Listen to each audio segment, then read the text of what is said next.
Nowadays, getting food is easy, especially in a city like Vancouver. We just go to the nearest store where we can find everything.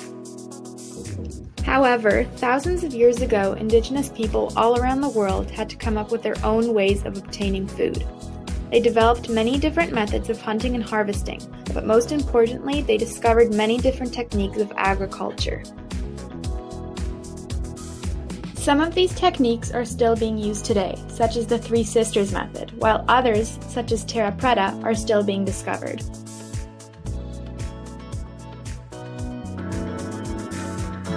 The Three Sisters are the three main agricultural groups of various indigenous cultures in North America. They are represented by corn, beans, and squash. There are three different methods: the Wampanoag, the Hidatsa, and the Zuni method. Originating in Mesoamerica and carrying northwards, the Wampanoag is best known because it was the planting method that the Iroquois nations taught the colonizers. It's a technique called companion planting. The three crops are planted close together, and when the corn is 15 centimeters tall, the beans and squash are planted around the corn. So, what is companion planting? Well, in a nutshell, companion planting is a gardening strategy that maximizes growth and crops by planting mutually beneficial plants next to each other.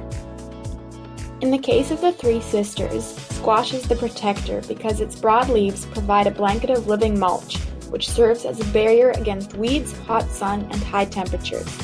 The prickly hairs on the squash also reduce predation from rodents and pests. Corn is the leader, but it has high nutrient requirements and it depletes the soil of nutrients. The beans are the givers, because planting beans alongside the corn helps to minimize nutrient depletion.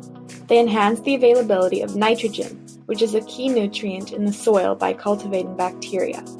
These bacteria pull nitrogen from the air and convert it to a form that plants can use.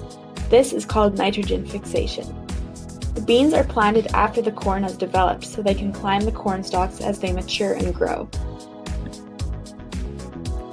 Atmospheric nitrogen is converted to ammonia by an enzyme called nitrogenase. These enzymes are used by some organisms to fix atmospheric nitrogen gas. Nitrogen-fixing bacteria are microorganisms capable of transforming atmospheric nitrogen into fixed nitrogen. They invade the root hairs of the plant where they multiply and stimulate formation of root nodules, which are enlargements of plant cells and bacteria.